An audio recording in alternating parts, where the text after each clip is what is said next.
All right. So I think we are live and we are ready to begin. Good afternoon, everyone. My name is Jinan. I am the national organizer for ADC, the American Arab Anti-Discrimination Committee. And I am joined today by three very wonderful activists, academics, organizers, speakers, all around amazing people who are joining us today to talk about something I think that is long overdue. It's a conversation that a lot of us have started in our communities. However, we really need to elevate it to the next level, especially with the things that have been happening ever since George Floyd was murdered by police last week in Minneapolis. We have Noura, Erakat, Ahmad, Abuznaid, and Ajamu, Dillahunt. And the conversation today that we're going to have may be a little difficult for us. But again, like I said, this is a turning point. And I think that we can all agree that, you know, as Arab Americans and as Palestinians, that we have a duty to stand with our Black brothers and sisters. And it goes beyond the shared struggle that we have. This is something that we need to do as citizens and as neighbors and as friends with our Black brothers and sisters in our communities. And we need to make sure that we are centering this issue around the Black community and uplifting Black voices.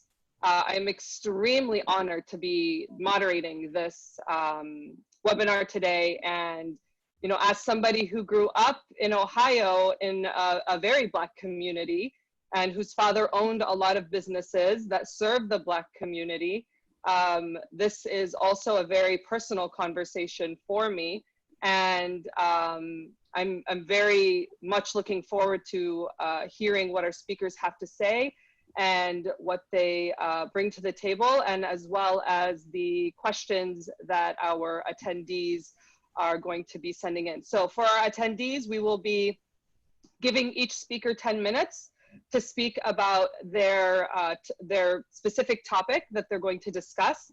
You can send your questions throughout the program in the chat box or in the Q&A box. Those of you watching us on Facebook, you can also put in your comments, and one of our staff will be sending me the questions and comments, and we will have an extensive Q&A at the end. Our speakers have graciously allowed us to go over time if needed, because we do know that this conversation is going to be a very powerful one.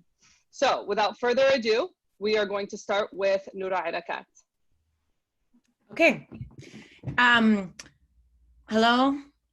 Welcome to everybody for being here. Thank you for your presence. I just want to start by acknowledging that this is incredibly heavy. This is painful. Yes, this is an uprising, and we are uplifted through the joy and resistance and our collective power, but also recognizing that this is triggering a lot of trauma, incapacitating people, and everybody is showing up in the best ways that they can. And just, you know, I think I was out yesterday at the protest, and one of the most uplifting things for me to see was mutual aid as a practice to keep one another safe, which is an affirmation of precisely the world that we're fighting for. We have all the means that we need in order to keep one another alive, in order to feed one another, in order to protect one another, right? And that goes back to the heart of, why would you abolish the police? It would be chaos. And that takes for granted the fact that the police are not there to protect. And if they are, they do not protect all of us. They are certainly there to protect white supremacy, the takings of white supremacy, the deprivation of Black labor and exploitation, to protect that property, to protect that supremacy. And so it's been an opposition force for most communities. And so, you know, it's not just articulating what we don't want, but recognizing that what we need and what we desire is what we have the capacity to build. And the mutual aid is a testament to that. This is about making, in the words of Angela Davis, prisons obsolete, not about finding an alternative to them. So what I want to do, because there's not a lot of time, I'm going to leave. I know a lot's going to come up in the Q&A about, you know, do's and don'ts of our community, how to show up ethically, what to do. What I want to do as a framing is just touch on three things. One, what does internationalism, how do we understand this current uprising through a framework of internationalism? Number two, US militarism, and understanding that the militarism of law enforcement does not begin with the training of police officers in Israel. That's much more recent than the militarization of US officers, and is one of the ways that we have inadvertently, even in our attempt to assert solidarity, have really obscured and effaced the struggles of our Black folk here in the United States. And three, to end with thinking about the relationship between Arab Americans and white supremacy, and the fact that at the end of the day, even if we are racialized through a framework of Islamophobia, through the framework of the enemy within, we remain eligible for whiteness in ways that Black communities do not. And so what that makes incumbent upon us in choosing where to stand in this struggle. And certainly even for us, our silence is complicity as well. We're benefiting from it. So with that, just quickly on the question of internationalism, how do we understand what's going on? And here, just going back, I want to just affirm that the struggle here, the struggle is obviously against racism, but racism, I think, is not properly understood and comes to mean a million things, right? Racism means the thing that affects us all. It's the battle against white supremacy. Racism is sometimes made synonymous with anti-Blackness. They're not the same thing. Racism is a structure and a system that subjugates a people in order to justify their systematic exploitation, which is why our elders and others have described it as racial capitalism, and those things are entwined. And it's why we have to be really careful that when we are thinking about racism in the Arab world, we also don't graft onto that, a binary of Black and white as we see in the United States, but can recognize there's a system of racism and there's a system of anti-Blackness, oftentimes overlapping. And another way to understand this framework is through an internationalist framework that understands that the enemy is not merely about a racist system, but about a US project, which is a white supremacist project established as a colony. Its very origins is a settler colony based on the deprivation of indigenous peoples and the theft, the kidnapping, and the enslavement of Africans. And so this, as a white supremacist project, makes it so that what we see in police officers, right, where I started, is a symptom of a broader project and condition. So it's why, for example, we can think about, when you think about the ghettoization of Black communities, that is not an accident, that they're colonized and circumscribed, or exclusion from employment, or lack of access to healthcare, quality healthcare, criminalization of their behavior. Not right, we don't necessarily think about how we criminalize Black behavior. We're not criminalizing activity that we apply equally. Think about over surveillance, redlining, lack of access to quality credit, which makes communities vulnerable to predatory lending and other forms of bad credit. Medical experimentation on Black communities, like the Tuskegee syphilis study, forced sterilization, especially within prisons of women, but also of men. Criminalizing addiction, this connects with that point that I was making about criminalizing behavior. We criminalize the addiction of Black people to crack cocaine when we should have responded to it as a public health issue, as now health officials and law enforcement officials have responded to it when young white people or suburban communities, young suburbanites have been become addicted to meth, for example. Food deserts, lower pay.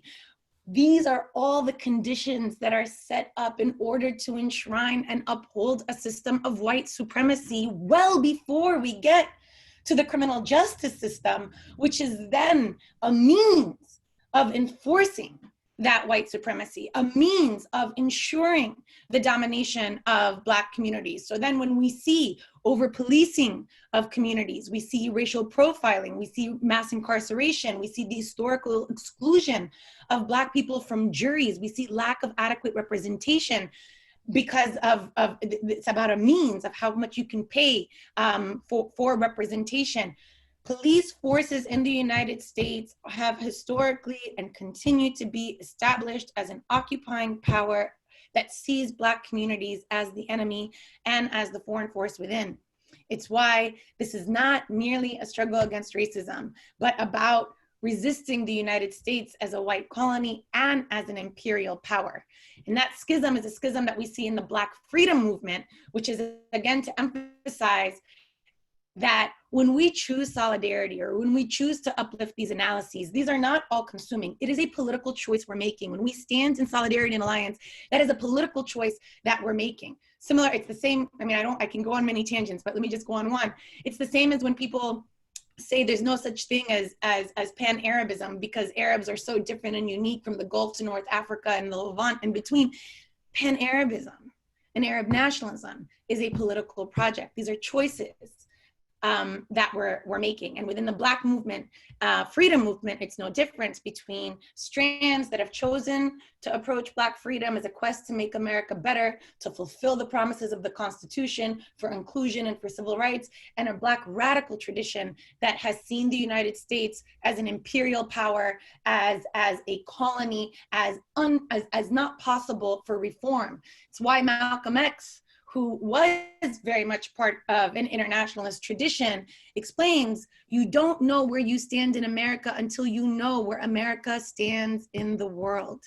And during the Third World Revolt, which is basically an uprising that hits its apex in the 1960s against colonial and imperial dominations, it united colonized people in newly liberated states against a global north to create a third way possible. The idea of this Third World Revolt against colonialism was to overthrow colonial domination as a predicate element, then to be able to battle against imperial domination or circuits of capital that united imperial powers in the world. So it was in this context of Third World Revolt that we also see what many of us, go back to, especially as we uplift Black Palestinian solidarity.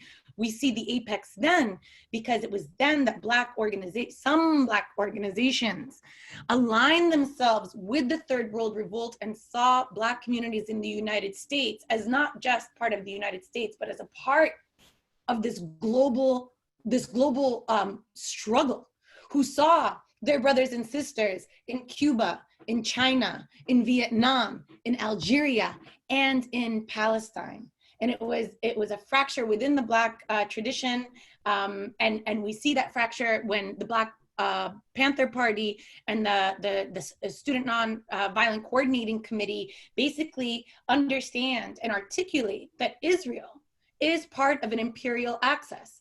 After the 1967 war, when Israel comes to dominate vast tracts of Arab lands, the Egyptian Sinai Peninsula, the Syrian Golan Heights, and the West Bank and the Gaza Strip, it is at that point that it becomes crystal clear that Israel is aligned with the United States, which is neck deep in Vietnam, which is aligned with apartheid South Africa, which is aligned with Portugal, which is colonizing Mozambique and Angola. And it becomes that framework of understanding Israel and that framework that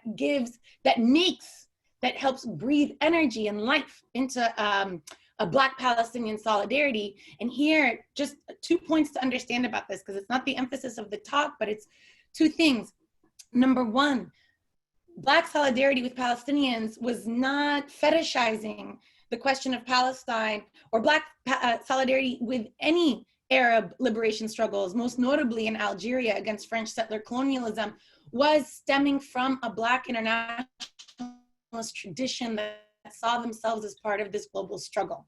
That's number one. The second thing is just uplift Professor Robin D.G. Kelly has told us before, which is that historically and the present, Black Palestinian solidarity has always been a minority movement of the Black left and of the Palestinian left and the broader Arab left. So again, this is a political decision that doesn't try to fetishize our solidarity. It's not transactional, but it's understanding that we have a common enemy against racism, colonialism, and capitalism, which are entwined systems of domination.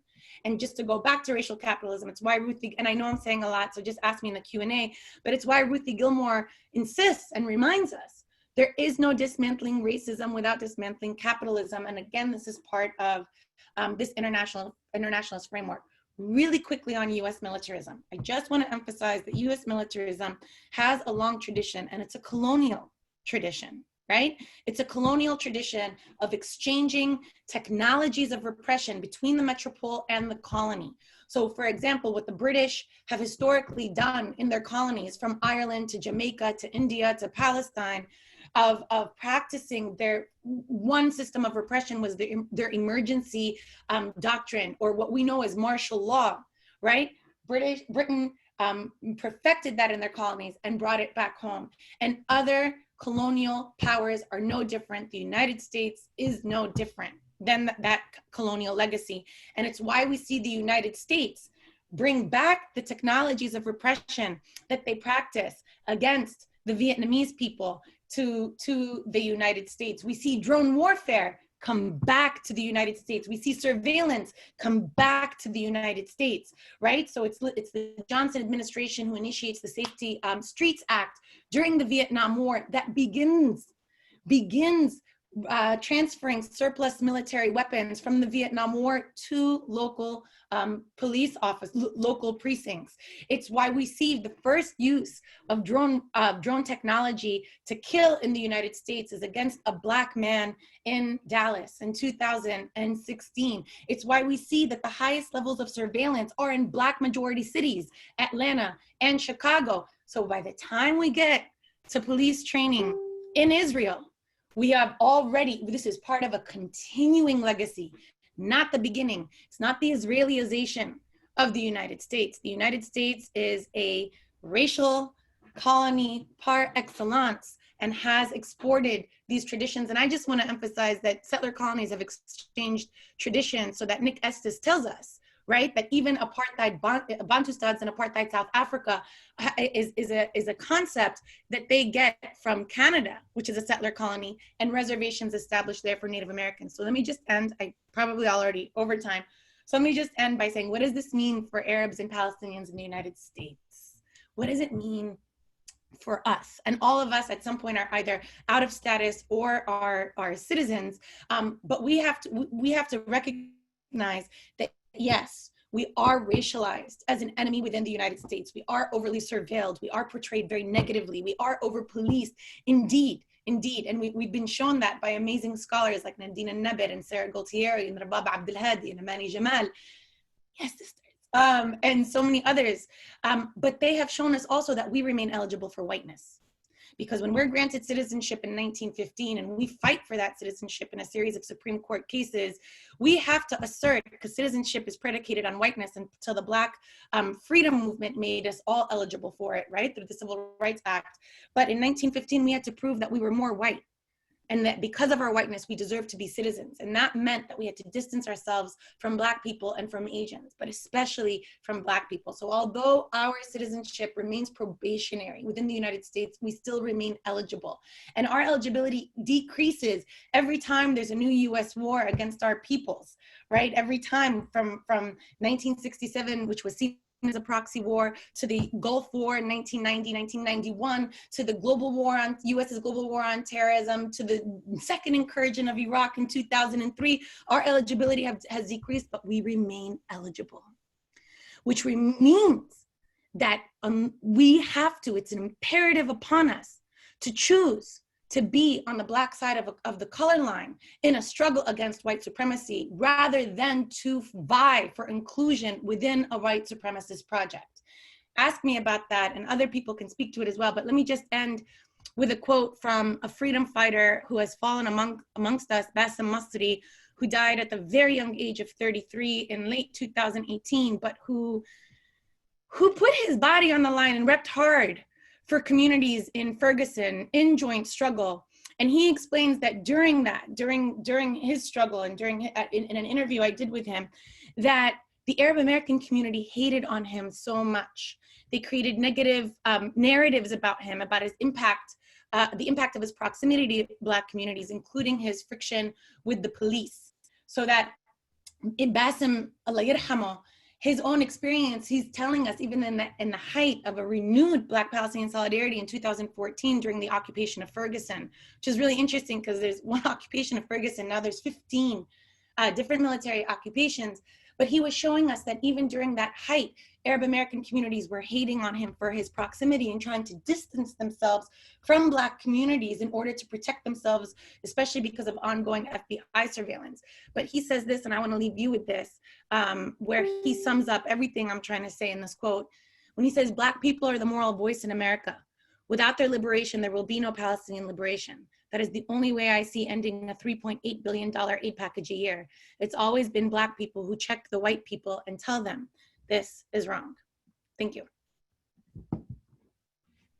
Thank you, Noura. I know, right? Everybody's just like going crazy in the comments. And I mean, honestly, Noura, you always bring the heat. And, you know, we're very lucky to have you in our community as a voice speaking for the marginalized and the oppressed. I always learn so much from you every time we speak and feel very, very grateful that you're joining us today.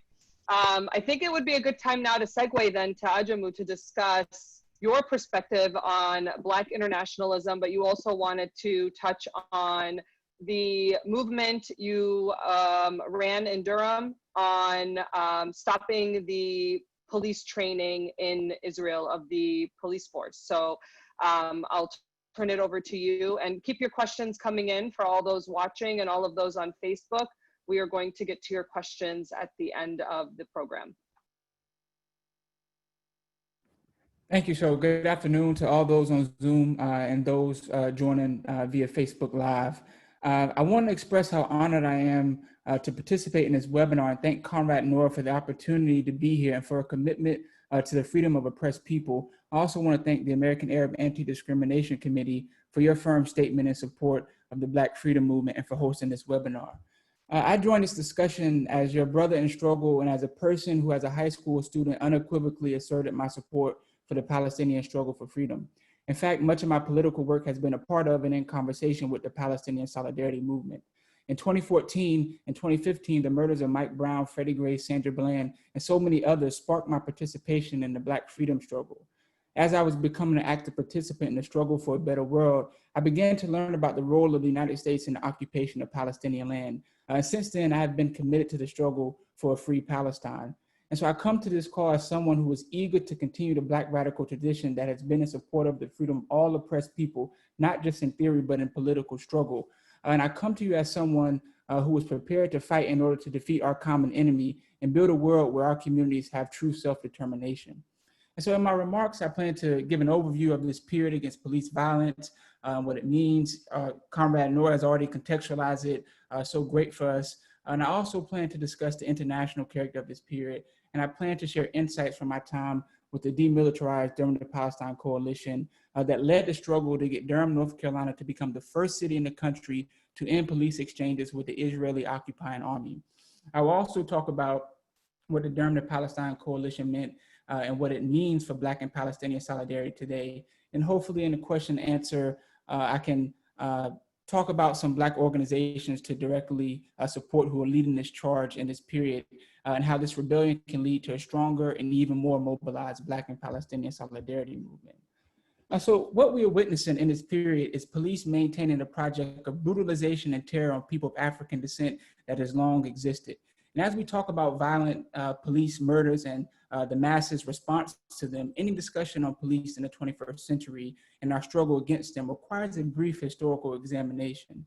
And so the institution of policing since its origins has been an enemy of Black self-determination, and police have been active participants in a long-time war on Black America. W.B. Du Bois in Black Reconstruction reminds us that police emerged as an institution in service of the enslavement of millions of Africans. And beyond enslavement, police have been part of and complacent in some of the most inhumane acts of white supremacist violence known to this country. Therefore, this rebellion is a result of 400 plus years of suffering caused by the police and the exploitation at the heart of the United States.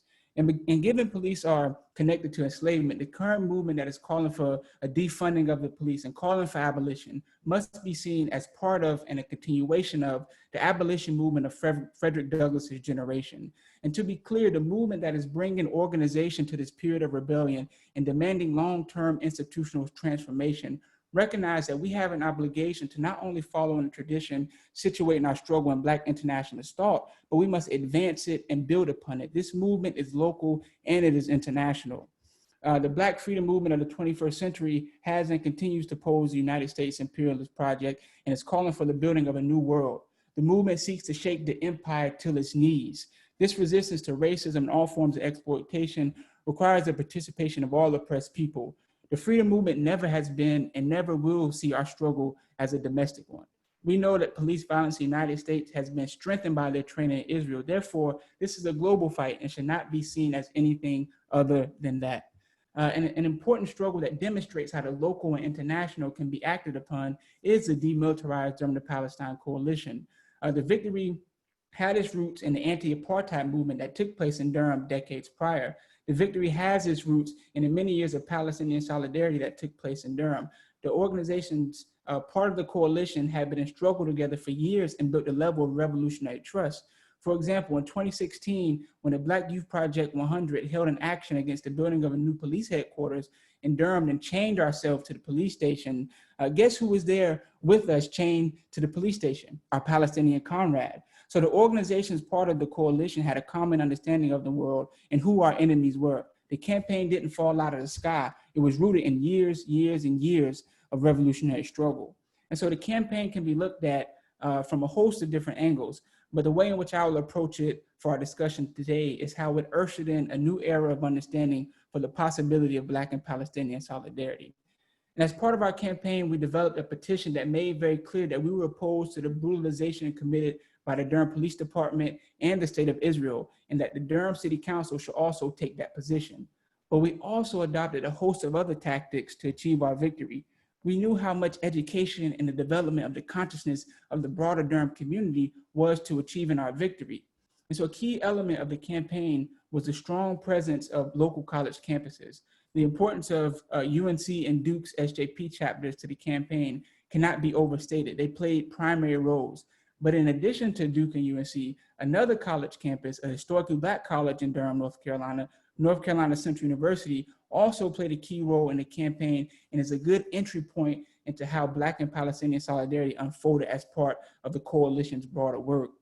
And see, we oftentimes are aware of Zionist forces who are trying to recruit Black students on college campuses, but we very rarely hear about the forces that are resisting the Zionist presence on Black campuses and actively speaking in support of Palestine. So at NCCU, professors allowed me to give presentations in their classroom about ending police exchanges and get more petition signatures. At NCCU, I gave a talk in the Department of History about the history of the Civil Rights Movement. And in that presentation, I explored the international character of the Civil Rights Movement through the lens of the Student Nonviolent Coordinating Committee that Comrade Noura mentioned. And I ended my presentation with SNCC's 1967 statement in support of Palestine. And after exploring SNCC's statement, I introduced a campaign and got 3 pages worth of signatures from Black students.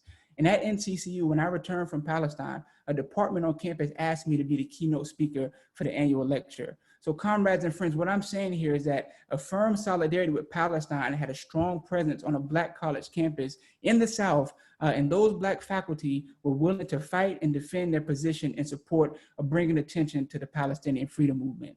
And once the struggle of the Palestinians were laid out to the students and how it related to their own freedom in the United States, they supported the campaign in Palestine without hesitation. So what I concluded from this experience at NCCU was, if we really want to defeat the empire, we must commit ourselves to a project of conscious raising among the masses of our people. The way I see it, we're in a battle of our people's consciousness. The power structure has tried to use education to suppress and prevent the unification of oppressed people, but we must fight it. And the way to fight it is through political struggle, but also through developing our people's consciences to move them in the direction of social transformation. So as we're witnessing a period where the similarities in Black and Palestinian struggles are being revealed as they've always been, we must now move that understanding of shared struggle into an organized fight back. Just as much as the demand to defund the police is an organizing call, so should be the demand to end US imperialism. It has brought me great joy to see our Palestinian comrades showing their continued solidarity with our struggle during this current period of rebellion. Palestinians in Palestine and Palestinians in the United States. And now it's our duty to move this solidarity into organization, to learn from the past and aim toward the goal of defeating the empire. I know that many of us are in a host of professions and doing a lot of great things, but right now, as the imperialistic beast is crumbling and we need to commit ourselves 100% to the struggle for a better world, now is a time for a refreshed, stronger, organized Black and Palestinian solidarity movement that comes together, develops a clear assessment of the period, develops an agenda forward, and remember, comrades, we must always be forward ever, backward never, freedom now. Let's organize, let's win, let's be the empire. We can do it. I mean, I can hear that. Hold on. yeah, exactly. Yep. I have to say, I'm completely overwhelmed moderating this with such amazing superstars. Honestly, I feel honestly so lucky and blessed that we're having this conversation. You know, so far you both have brought so many important points, and Ajamu, you're right. I mean, really, the time is now, and we have seen the shared solidarity for years. I mean, Black Panthers and Palestinian activists, you know, for years were meeting and discussing their shared struggles in the best way to navigate the movement. And I think it's important that our communities know this, and that we know, you know, what it is that we're doing. What are we fighting for? You know, how can we uplift each other? And we also need to make sure we know when to step back. You know, right now it's time for Palestinians to step back, but offer that solidarity, because this movement is being led by our Black brothers and sisters. And so really, honestly, this conversation right now is bringing a wealth of knowledge, and it's getting me hype. I'm going out to the streets later tonight after this, so like I'm getting all riled up, so thanks for that. All right, so now we have Ahmad Abuznaid, and Ahmad is obviously a very well-known activist in our Arab community, and recently, along with many others, launched Arabs for Black Lives, and it's a collaborative coalition. I can't remember what word you used, but collective. Okay, it was a C word. I know it was a C word. I didn't know which one. It's a collective, and I'm sure he can share more information on it. But I think that that's also another step right now in the direction to show our solidarity with the Black community. So without further ado, Ahmad. Thank you so much, Janan. Thank you to ADC. Thank you, brother Ajamu, and thank you, sister Noura. I almost smashed I was about to bring the house down. I've been so inspired by your comments, and you know, needless to say, I know what I need to say now. So, you know, I've been coming at this work, you know, representative of my experiences for the last few years. And I realized that for, you know, many Arab Americans, we haven't had this same introduction into the Black radical tradition, or into Black organizing, or into being a part of the movement for Black lives. So I think it's important for me to share for you that for myself as a young college student at Florida State University, it was the death of a young Black boy named Martin Lee Anderson that impacted my life and changed it forever. It was at that moment in time that I saw Black youth rise up in the city of Tallahassee, across universities, FAMU, a historically Black college university, and Florida State, a PWI, and unite together to take over Governor Jeb Bush's office. And this is so impactful because at that time, you know, we were in the midst of the war on terror, quote unquote, and Governor Jeb Bush was in Iraq, and we called him back. We said, the governor needs to return because there's business to be dealt with here in Florida. Young Black boy named Martin Lee Anderson was brutalized and killed in a juvenile boot camp in Bay County, Florida, only for it to be covered up, allegations that he died due to complications from sickle cell anemia.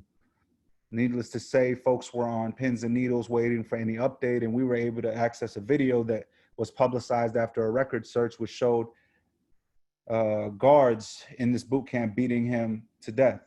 And at that moment, as a Palestinian, I was inspired by the Black organizers and activists around me. And that was actually the first time that I took action.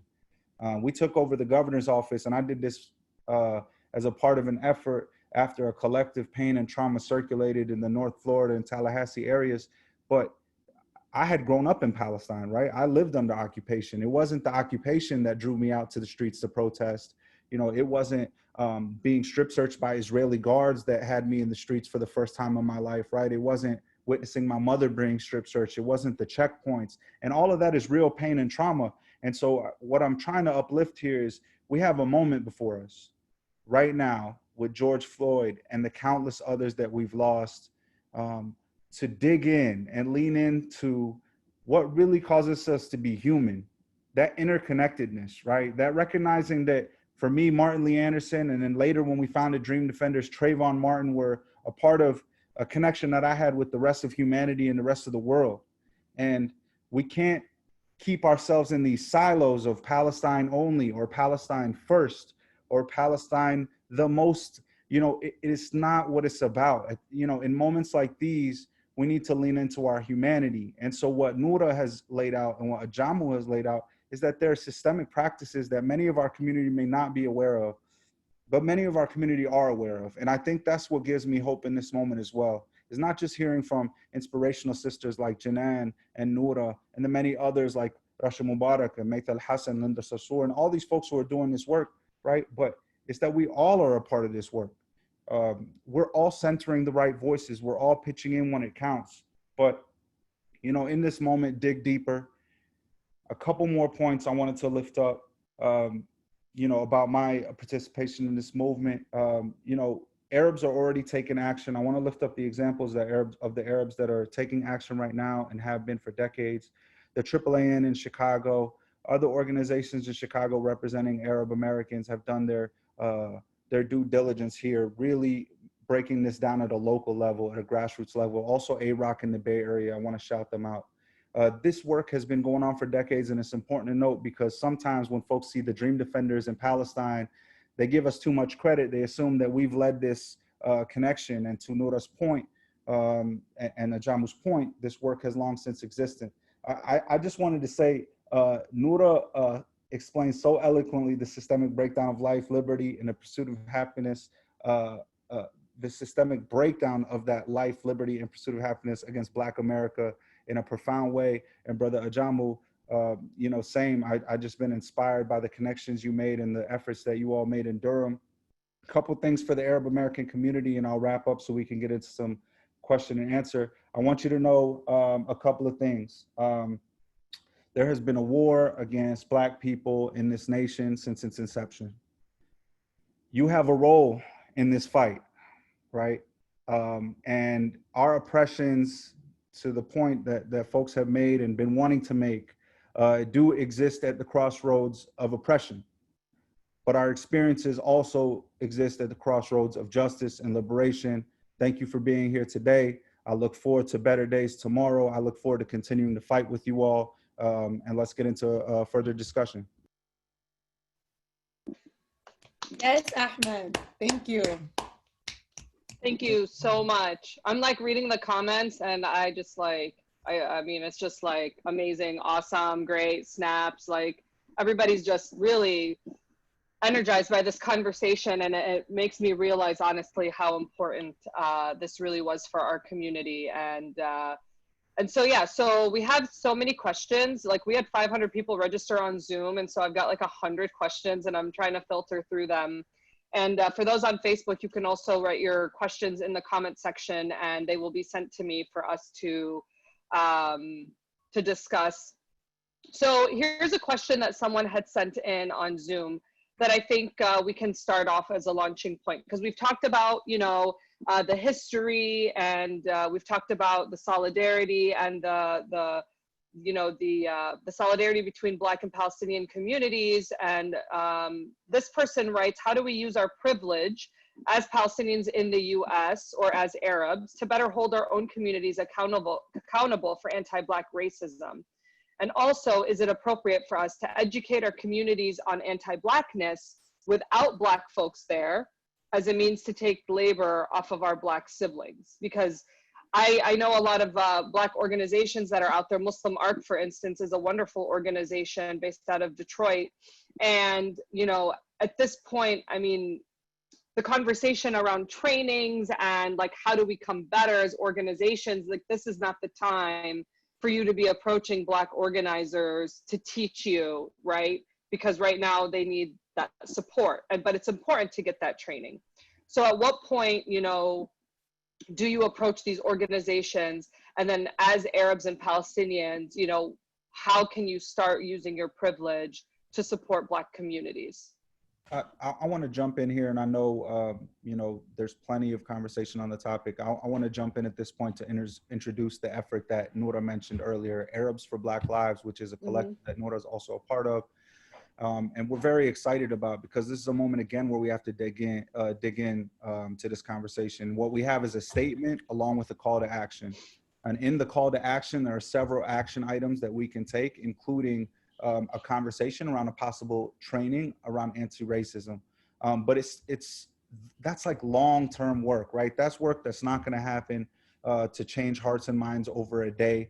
You know, these minds and hearts that have been hardened by ignorance and racism is work that we've consistently been doing, and we need to consistently be doing. So I don't mean to suggest that this statement is the end all cure all, but this is an important moment to make a statement as an Arab American community, as a Palestinian community. And by the way, there's also a Palestine statement that I've seen floating around by Susanna Bulhawa and others, and I want to uplift that effort.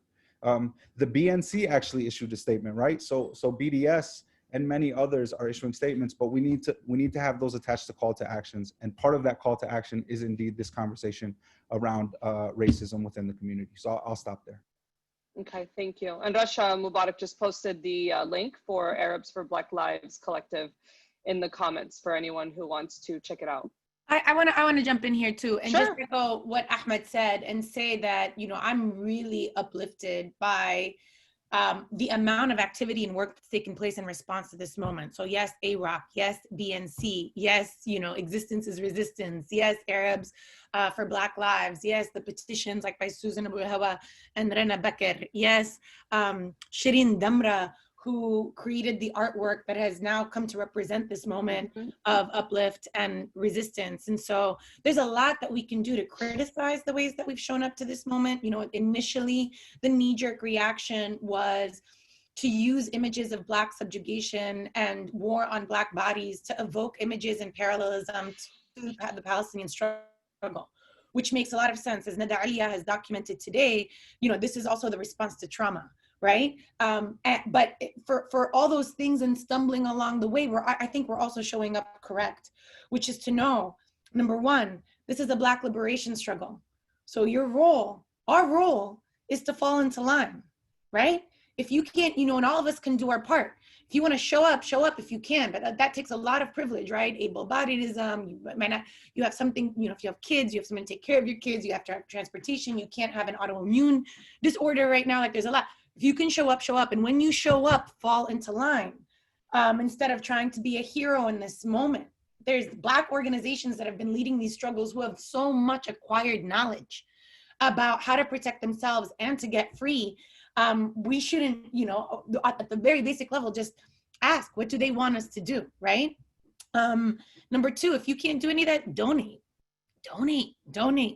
to bail funds, to Black-led organizations. Do what you can. If you can't do that, like sign on, or do all of it. Sign on to a petition, all these petitions that are coming around. Use social media as a platform. Each of us has different ways of contributing. Artists might create images as Shireen has, or they might create music as others have, right? Or they might create, you know, things that evoke memory, like Sam'ana Ashrawi has, right? Each of us has a different way to apply ourselves. The important thing to understand is that there is no blueprint for freedom. There is no blueprint for liberation. This is not going to happen overnight. This is about sustained transformation, social, economic change. And so the most important thing is to just show up and be consistent and be accountable. If what, you know, there's an external conversation to have how to apply ourselves externally, there's an internal conversation to have amongst our own family members. And if there's ever been a time, right, to deal with anti-Blackness in your family, in your peer group, in your friends who think they're funny when they say, you know, whack-ass things, excuse my language, right? This is the moment to hold them to account. I have been stunned, even in my own, you know, family, my nephews who are young, who have been radicalized by this moment, right? Who are now having arguments, or who, by my grandmother, okay? Who is following this on Al Jazeera, but who understands that this is not right. Right? This is, if there's ever been a moment, y'all, use this moment to also intervene for personal reasons. Anyone else want to comment on that? Ajamu or Ahmad? No? Okay. Noura, you make a lot of good points. Absolutely, I agree. Right now is the moment for us to just be falling in line, taking the direction of the organizations that, you know, are the ones right now who are fighting at the forefront. You know, when I go downtown in DC, I'm just following, you know, Black Lives Matter DC, Movement for Black Lives, Black Youth Project 100.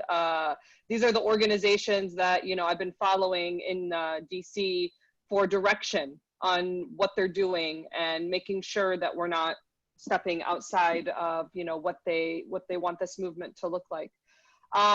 So along that line, because you were talking about this is the time for us, you know, this is how we can best support, whether it's being there on foot, whether it's supplies, whether it's donations online.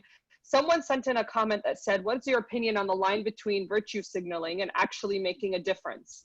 When should we ask ourselves, is this about me or is this for the movement? Because we have seen a lot of that, right? We have to make sure that the intentions that we're going out with are clear and that they are pure and that we are there strictly, you know, to be, you know, there standing in solidarity and not performative and not trying to take away the focus and putting it on us being there. But then we have seen instances where, you know, showcases of solidarity include putting yourself physically in front of a Black body as police are approaching, because we know that that is extremely effective. You've seen so many videos on Twitter over the weekend where the riots and the clashes with the police have been so intense, but as soon as a white body jumps right in front, I mean, it's as if it's like an actual shield. And that's also a way that you can, I think, very like naturally and with good intent, put yourself in this movement. So Ajamu, do you have any thoughts on that? Yeah, I think you know, laid it out pretty thoroughly about what could, you know, be expressed as an act of solidarity, but also, you know, for forces who cannot be, you know, in the streets, constantly, you know, asking Black organization what support looks like, you know, financially, intellectually, you know, all these different elements I think are important. And I think one major aspect is the visioning aspect, because, you know, we're in this intense struggle. And, you know, it's really going to take strategy on which way forward. And, you know, I think having comrades who have, you know, similar understandings could be an important element to that. And I would also say there are action items that the Movement for Black Lives is putting forward that can be done from your home, like demanding Trump resign. And there are courses being taught on abolition, what it means. So, you know, I would try and register for these courses and, you know, get more familiar with the demand that is coming from the movement that has been so desperately trying to bring organization to this period. And I would say, you know, as Comrade Noura said, this is a battle against capitalism. We have to situate it in a class struggle. And so people can't be out there and are not connected to organizations. I say read, you know, Manny Marable's How Capitalism Underdeveloped Black America. I think once you read that book, that will really contextualize this period, the role of the police, the role of the state, and the crisis that we're in. Very, very, very, very good. So I say that's a starting point. And, you know, once we defeat capitalism, we defeat the police state. And we also have to understand this in the context of COVID-19 too. And we have to understand that, you know, the unemployment rate has reached a rate that many have said surpassed the Great Depression. For those of us who are familiar with the Great Depression, it was a time of significant struggle for the masses of people.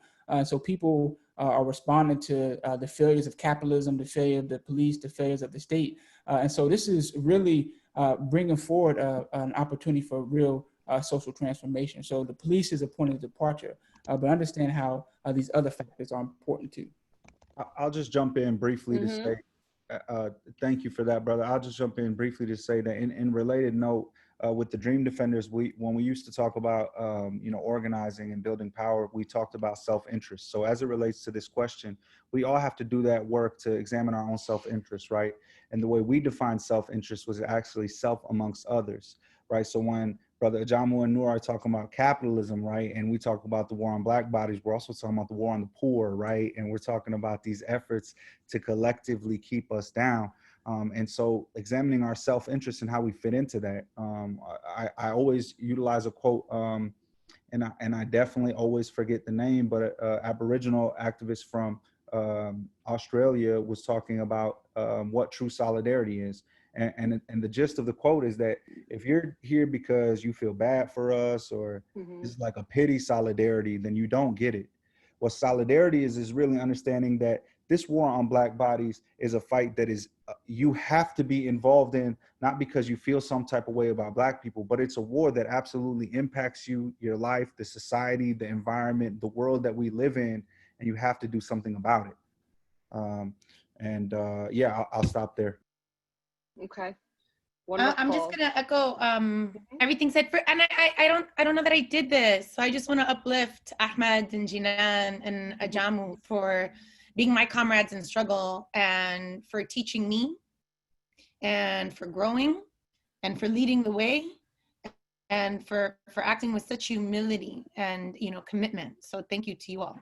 I appreciate that. I mean, we are all we got, and I think we should all find a lot of strength in one another. Just on this, the last thing I'll add, everything was said was on point. The only thing I want to add is we are, I don't know why, it just seems more intense. I'm aging myself, but more intense recently with social media culture. We have a cancel culture. We have a way of like seeing somebody mess up and be like, cancel, out, garbage. And it's like, wait a minute.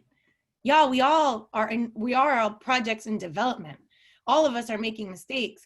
If for the first time young people are coming out because they're being radicalized in this moment, and they're coming out to feel good about themselves, and they didn't come out for the right reasons, and they didn't behave in the most appropriate ways, it's not the moment to shame and to cancel them, right? If our elders are coming out for the first time, it's not the moment to shame or to cancel them.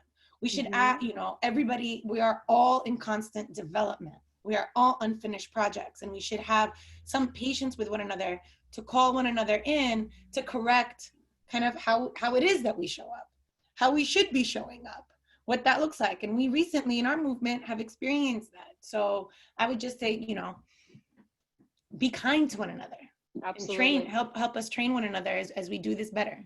Yep, I agree. And I've had a lot of people for the first time wanting to come out and sending me texts and asking, is this okay if I go do this? Or am I allowed to take a sign that says like, Palestine stands with our, with the Black community? Am I allowed to wear my kufiya? Is that gonna like take away from that? Right. But, and it's great. And I welcome everybody, if you have that small hesitation on whether or not you want to join, if you want to go out, reach out to any of your activist friends or organizers in the community, or any one of us right here, because I am more than happy to help you navigate that and to get you out on the street, because it's so important. And, the fear of the pandemic is still there, and I know that a lot of people can't compromise, their health by going out right now.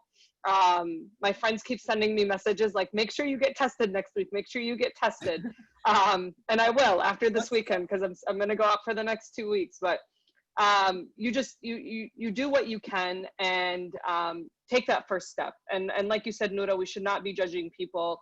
We should not be shaming them. But on that note, which is something that you mentioned earlier that I wanted to touch on, the conversations that we're having at home with our family and our friends around racism and Arab anti-Blackness is extremely important at this moment. I want to mention one of my cousins who's a lawyer in New York, Tariq Ismail. And, he's my cousin. Linda's my aunt. We're family, shout out. But, something that he did a long time ago in our family and in our circle was, to stop using racist words to describe Black people, right? And his his thing was, anytime you're in a conversation with somebody and they use that word, automatically correct them right in the middle of the conversation. And as they keep saying it, keep fixing it and keep correcting them until they stop that habit. And that's literally the only way that we can do that. It's not a conversation you have on the side and say, hey, look, by the way, stop using that. No, you do it as it's being done, and that's the only way you can stand up for it. I talked to my mom earlier this week because they're doing protests back in my hometown in Toledo, Ohio, which is a very small city, but I'm very proud because it's been very effective. And she said, it's terrible what's been happening to Black people. So I stand with all the protesters. I mean, they're protesting right by her job. And I told her I was going out, and she just said, Diri balak ala halik, you know, take care of yourself, as all Arabs moms say, you know? And because she understands as a Palestinian how I fought so hard on the streets for Palestine and why it's so important for me to be out there right now, to have that support is obviously something that I cherish very, very much.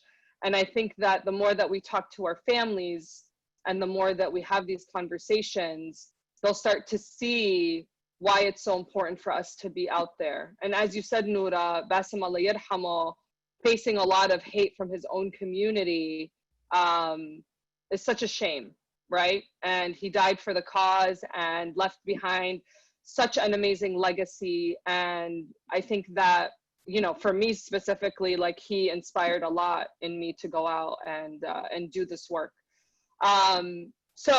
Another question that came in, we have a lot of people who are watching us from all around the world right now.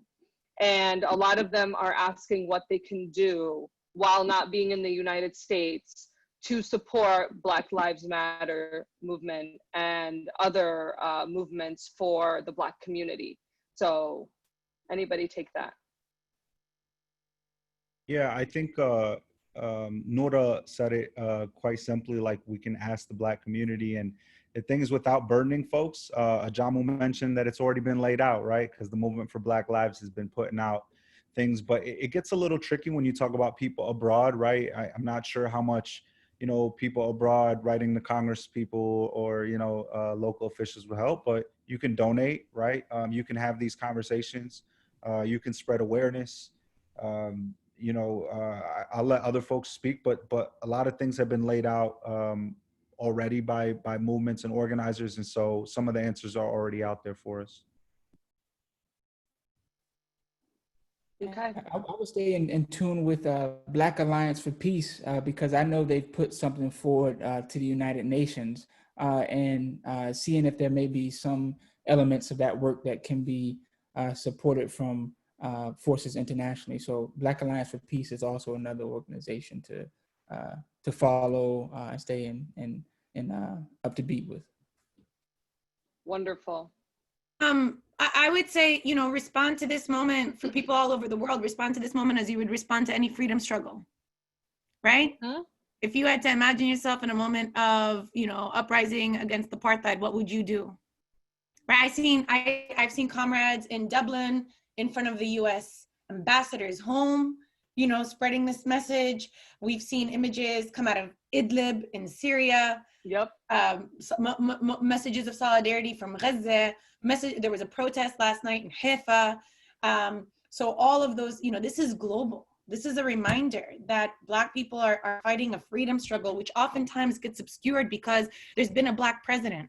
And so for a lot of people who don't have any semblance of even, you know, even citizenship to speak of, this just feels so foreign to feel like, well, how is that a freedom struggle? And yet to remember that this is precisely what it is. It's an unfinished project. And for, you know, I'm going to talk to my Palestinian community when I say this, like, if you're a citizen of Israel as a Palestinian, you're fighting a freedom struggle because you're not free. You might get to vote. There might be, you know, we might be the third largest political party in the Knesset.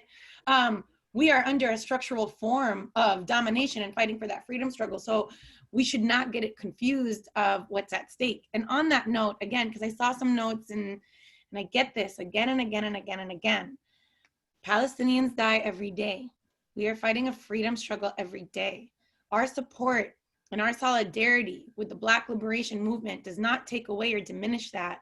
And it's a moment that we have to, in this particular moment, focus our energies on something that has a tremendous amount of momentum, where we've seen in the past 9 days the mainstreaming of the concept of defunding police. Do you know how hard that's been here, right? When since you know, I think it was the 1977 case of UC Davis versus Bakke, Americans have understood anti-racism as colorblindness, so that any invocation of race or racism means that you just can't see it. I have students who enter my classrooms who are very upset and unnerved when I say that Black people can't be racist, right? Because it's a power dynamic. It's not prejudice. It's not discrimination. It is power, right? So there is so much work to be done here. And so because we are investing our time in this and building this momentum right now, doesn't mean you're abandoning another movement, doesn't mean that this is just a fad or just sexy. This is the nature of movements. This is the cyclical nature of it. We are always fighting and fighting together. And so I would just emphasize that, you know, keep on keeping. And when we fight for the liberation for Black freedom, we are fighting for all of us to be free. Absolutely. Yeah, go ahead.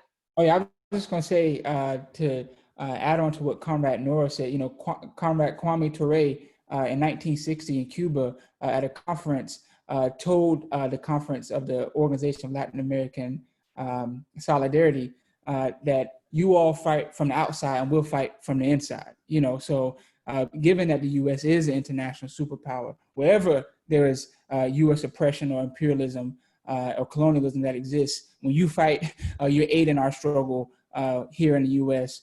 In ways that we can't describe. So, you know, wherever there's, you know, struggle, fight. Absolutely. My God, the questions are coming in like so quickly, and I'm trying to read them and filter them out to make sure that we are going to get to all of them. A lot of them are very similar. Okay, somebody sent this. I'm sorry, just one last thing. I just want to really shout out real quick, because Ahmad, you don't need an introduction. You don't need, you know, any of this, but I just want to emphasize that Ahmad has been on the forefront of forging an anti-imperialist analytic that brings together Black and Palestinian freedom. And it's the work of the Dream Defenders that have done, I think, the most on this, and Ahmad is very much a part of that. So I would say that also go back to the organizations that we have and the resources that we have and what that looks like in practice on the ground, right? There's already things you can be a part of to do that as well. Okay. Thank you, Noura. Okay, so this question kind of goes a little off tangent, but I think, Noura, you were the one that mentioned eradicating prisons. So someone said, can you please explain, what would you replace it with? It is overused, and should it be more focused on like rehabilitation? Now, obviously from my perspective, I will say that when it comes to prisons, we all know that it's just another form of slavery. I mean, they're meant to be filled, and majority of our prisons are filled with Black men. And if anyone's ever watched the documentary 13th, it really talks about how these corporations and people are making money off of these prisons being filled with Black bodies. And so, yes, there's so much, I think there's so many layers to uncover when it comes to how people end up in jail and how they end up in prison. You have to look at the system that's working against them. You're looking at, you know, their socioeconomic status. They don't get the opportunities of education, healthcare, jobs. The system literally is working against our Black communities. I mean, living in Washington, D.C., I was living in a very non-gentrified area for a very long time. And my neighbors had been there for years, but you can see the resources and, you know, the opportunities in that area are not as prevalent as some of like the newer, nicer, fancier areas in Washington, D.C. And growing up in Toledo, same thing. A lot of like the inner city schools, and we know that that's the case in Detroit and other major cities, they're not given a lot of the opportunities. They don't have a lot of these after school programs to cultivate, you know, leaders and, you know, to give them opportunities for, you know, cultivating arts and music and whatever the case may be. And so what is your thought on what are you going to replace prisons with? Well, I'm going to answer that question briefly because it was subject to me, and I'm just going to tell you kind of how I deal with it. in class, for example, but then I'm gonna hand it off to Brother Ajamu to take it home. All right. So this is the short answer is we have to expand our imagination. You can't replace prisons with anything. That's the, you're not trying to reform it. When you are abolishing slavery, you don't just want to make the conditions better for slaves by giving them certain work hours, that they can keep their children, right? That they don't get whipped. The system is morally decrepit and non-reformable.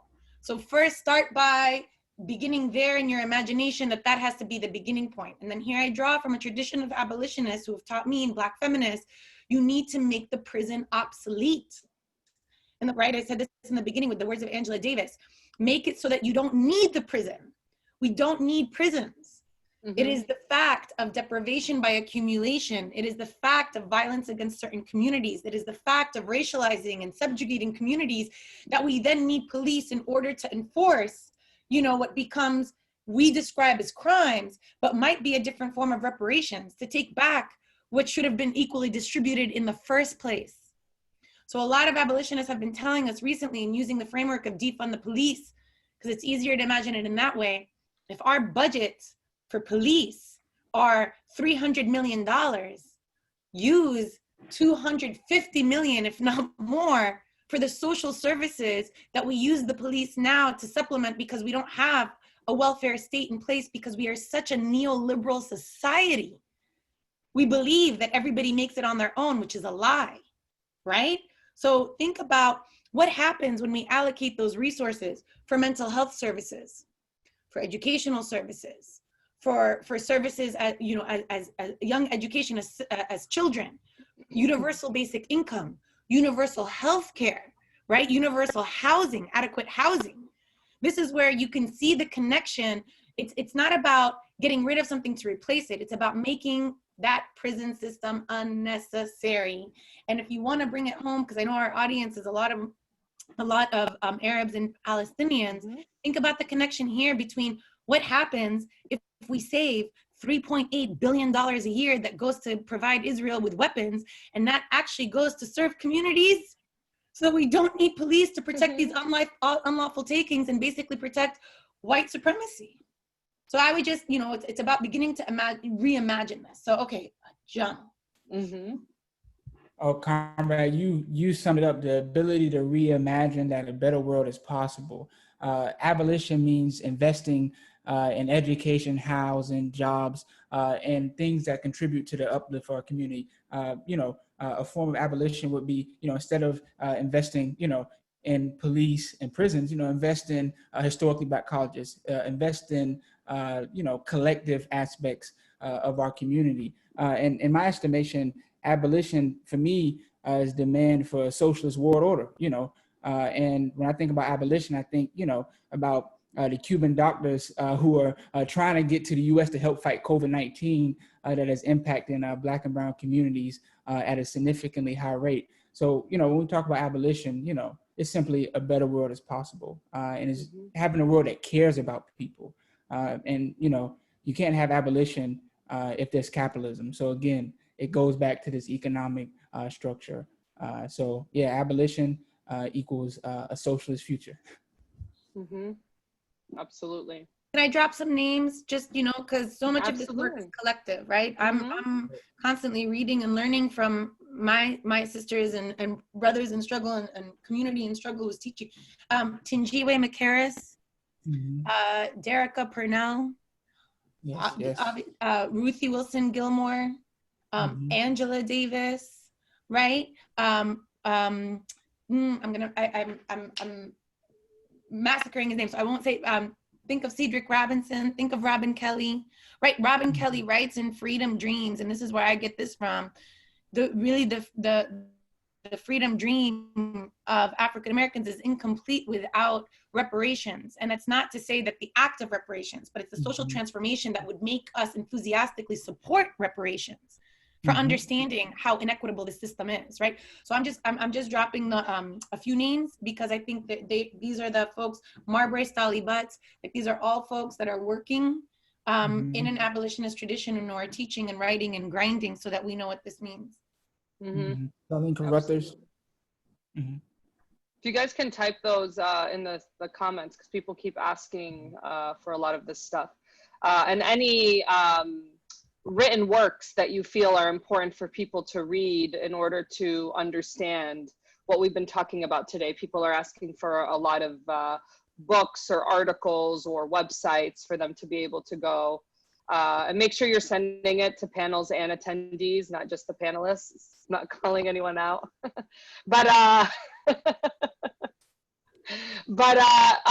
this is a question that we keep getting over and over again. And while we don't want to focus so much on, you know, Palestinians and the struggles that they face, we do know there is like a shared connection. So a lot of people are asking about the training of the police in the US by Israeli military and want to know, how can we call out these organizations, these US organizations that are funding and promoting and hosting these trainings? How can we hold them accountable? How can we start to, you know, break down that relationship to stop our police from training with the Israeli military? Because obviously we can see a very close connection in a lot of the tactics that are being used here in the United States are the same ones that are being used against Palestinian, especially Palestinian youth overseas.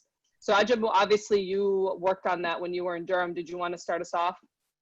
Oh yeah, and when we were struggling in Durham, there were a host of other cities who were developing campaigns or already had campaigns that we were in conversation with. So I would urge people to look at Deadly Exchange, look at Jewish Force of Peace, look at U.S. Campaign for Palestinian Rights, look at a host of these organizations who are, you know, developing campaigns and supporting local efforts to end those exchanges, because it's already a very mobilized and thriving movement. And with the current rebellion put in context, I think it could actually win in cities that thought they couldn't win before. So hopefully that could be put on the demand for some of the cities that are currently uprising.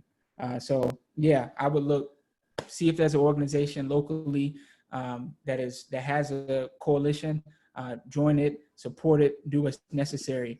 But there is a movement that nothing needs to start from scratch. There's a ton of research that's being done, and there's even to a certain extent that goes to surveillance too. So I know for the Durham to Palestine coalition, we're not done yet. We got that city council victory, but the coalition is still continuing to push forward. So, you know, follow it on Twitter, Durham to Palestine, and support it, because more information will be coming. But, you know, that was just the introduction to how we plan to, you know, bring, you know, Palestinian solidarity to Durham, to the South, to North Carolina, all over. So the struggle is continuous. Join the movement. Absolutely. Yeah, go ahead, Ahmad. Yeah, thank you. If I could just add, see, these campaigns are also vehicles for us to be further involved and deeper in our analysis and our commitment, right? And so if we're sitting here thinking, man, I really wish these police departments would stop being trained by Israelis, we also want to say, I need police departments that don't actively murder Black people. And so as Noura was mentioning, it wasn't the training by Israelis that all of a sudden escalated the police brutality to a level where it was objectionable or unacceptable. That's actually gone on historically. And so what we want to do is we want to absolutely end these training programs with the Israelis, but we want to deepen our understanding to understand that there's a larger fight out here around police brutality and militarism. You know, when people are seeing tanks rolling down their streets as they're protesting for death, I mean, you imagine you're protesting brutality and the state responds with more brutality. And so that has to be a part of the analysis we have as well. Yep, absolutely. Okay, so one thing that I will say, some people are asking about whether or not voting helps, you know, change a lot of these policies and a lot of these things, right? And I saw somebody the other day that was like, you're all coming out to the streets, you know, thousands of people coming out to the streets, you better come out in thousands on November 3rd and vote. Here's the thing that I see as somebody who's been an activist for a very long time, and somebody who obviously like has worked in DC for the last 3.5 years, you know, post, you know, this administration. there's both, right? It's not just being in the streets, and it's not just going to vote, on special election days, but it helps. So like in Washington, D.C., Ward 4, where I used to live, actually just voted out someone who was pro-Israeli, development and taking money from Israeli companies in DC to develop the city, as well as the training, to a woman who is anti, police brutality and anti-police trainings in Israel. So that's a start, right? So you start and you get people that are in office that are able to push your movement, at a level that you always can't, get into. But at the same time, obviously, we can see that the protests that have been happening over the last week, there are results, right? And they're changing the conversation, and they're inspiring a movement. You've got people all over the world, as Noura mentioned, in Palestine, all over they are protesting. You've got people in Ireland, you got people in France, you have people literally everywhere that are protesting. So clearly that also has an impact, and we shouldn't discount what a protest on the ground does. And people are wanting to make sure that, specifically in the case of George Floyd, that all the officers are being held accountable. And now we see that all 4 of them have now been brought in and facing charges, and elevating the charge of the initial police officer to something that's a little bit more serious. And so they will listen to the people. And we have seen that in so many other movements. We saw that in our history in the past. And so I think it's important that people realize, while it's important to go to the polls and vote, you should still be making your voice heard and go out with the masses and show your frustrations and be a part of the physical movement on the ground. And make sure that you're supporting in any way that you can, whether actually being there, and if you're not able to be there, like Noura said, there's so many other ways that you can support. So any other thoughts on that? Yeah, I'm gonna say something real controversial. I don't think any of you, but hold on, let me start by saying this. It's not bad to vote. It's just not, very radical or cool. I saw the protest where people were like in front of the White House. That was, yesterday the line was moved much farther back. We couldn't be that close. But the one where people were much closer to the White House, and everybody was like, resign Trump, resign Trump. And then somebody in the audience shouts out, we're gonna vote you out. And I was like, ooh, that was like, it was really deflating. So here's the thing though. The risk of voting is that it makes you feel like you're doing something. If that's all you focus on, it makes you feel like you're doing something either every 2 years or every 4 years. And then you kind of let the system do its own work and you don't remain engaged. And so it can have a depoliticizing effect, which is why an overemphasis on voting is not very helpful. It's also not very helpful because we've seen that even when we do have more representation, it doesn't necessarily mean that we're changing the system, because we have an entire CBC right now, and yet we haven't been able to repeal EDPA, for example, the Anti-Terrorism and Effective Death Penalty Act, and so on and so forth. Like there's or mandatory minimums, for example. So there's a lot of things that voting in and of themselves don't necessarily show for us, but we should also recognize that voting is a hard-won right that actually comes a year after the Civil Rights Act, in the Voting Rights Act in 1965.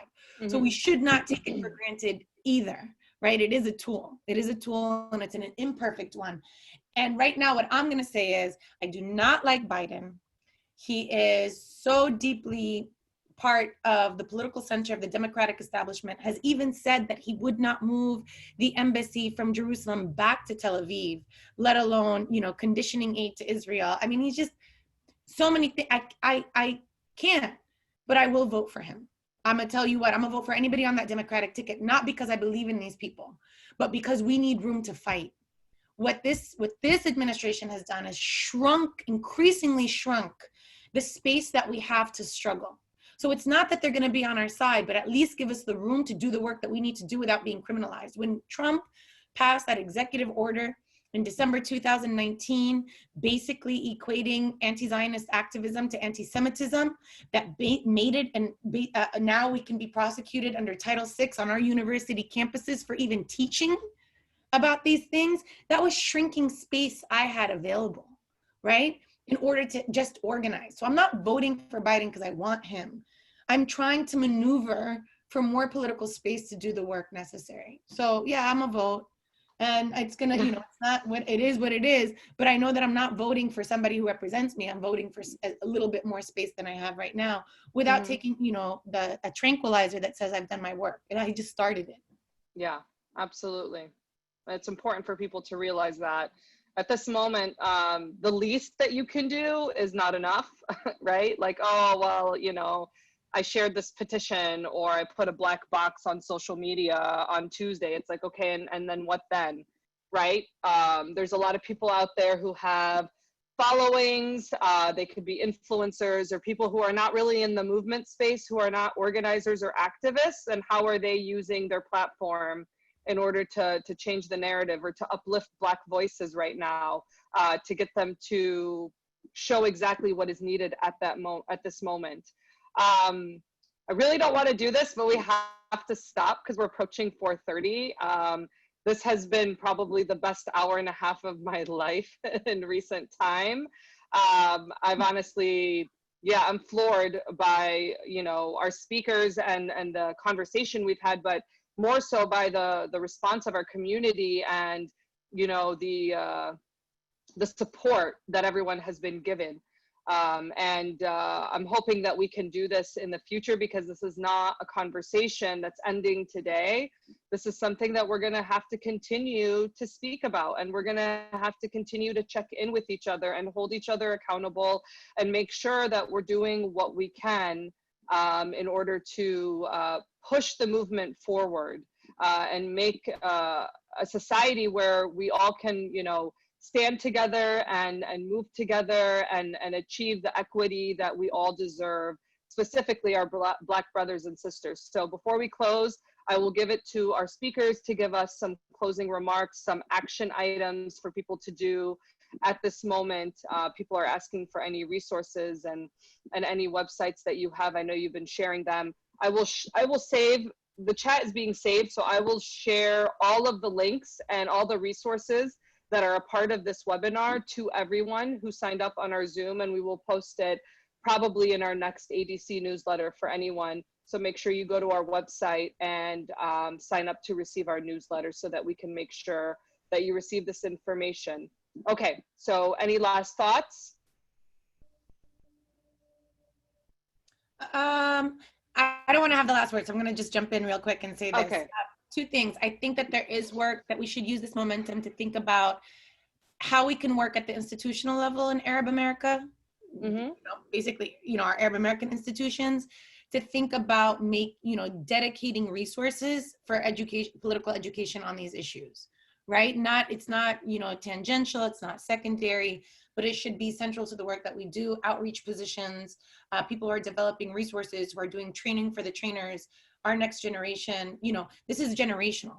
There's been there are different generations that have carried this weight. There was a generation, you know, of the AAUG, the Arab American University graduates, Edward Said, Ibrahim Abu Lughad, and others who were part of that, you know, a generational shift of making this work very visible. It's now on us, right? We might not be at the tipping point, but we are definitely a bridge. And I think that should be one thing that we do. I also want to say, I have, as an academic, I use my position to research, to write about these things. And I have a paper coming out where I interview our organizers, including Ahmad Abuznaid, including Bassem, Allah Yarhamo, including Sandra Tamari, and including Maryam Barghouti, who is responsible for the tweets from Palestine in 2014. And there I'm basically drawing on the lessons of what does it mean for us to be in ethical solidarity. So I do hope that, you know, folks will tap into that as a resource, and maybe for reading groups in the work that we do. Thank you, Noura. Thank you again so much for this opportunity. I'm leaving it just so inspired and energized, and so I'll continue to have that fuel me as we do this work. I want to lift up the Arab for Black Lives Collective. I want to lift up more specifically, not the collective, but the call to action within the statement and collective, right? It's not about patting ourselves on the back after adding our name to a signature, and it's an established pattern of action that we need to take.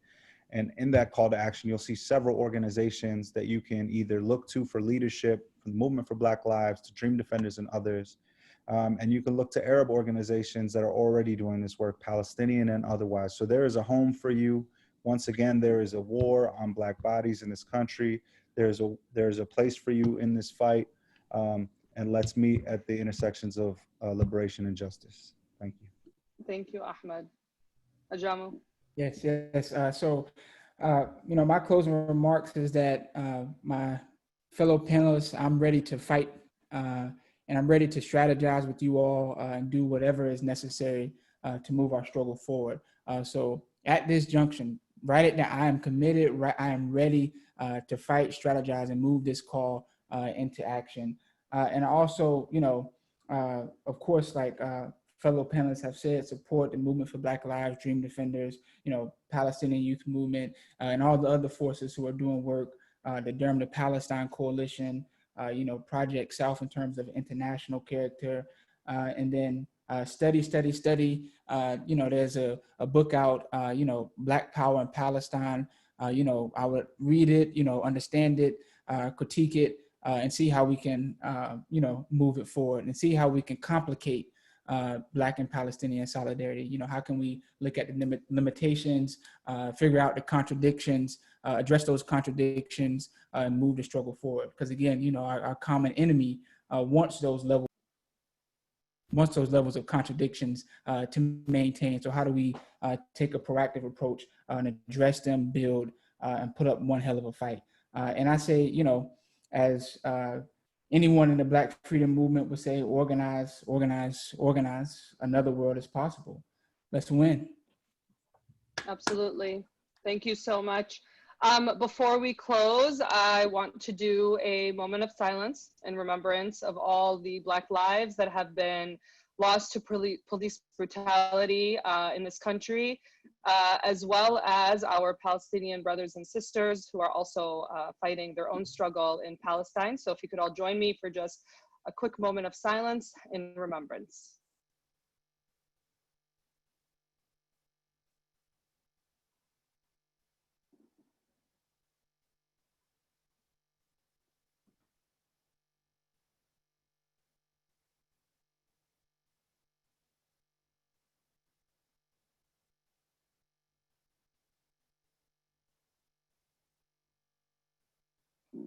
Thank you all again so much. Honestly, I'm very uplifted and very honored and humbled that we were able to have this conversation. And, I appreciate you all so much. We have a lot of work to do as a community and as organizers, but I definitely feel a lot stronger knowing that we're all in this together. We've got such great people that we're working with. So thank you again, everybody who has joined us today. Facebook and through Zoom. Join, check out our website, adc.org, for a lot of the work that we have done in the past and currently on supporting Black communities and organizations here in DC and nationwide. And until next time, take care of yourselves if you're going out protesting, and let's go out there and make a difference. Thank you again.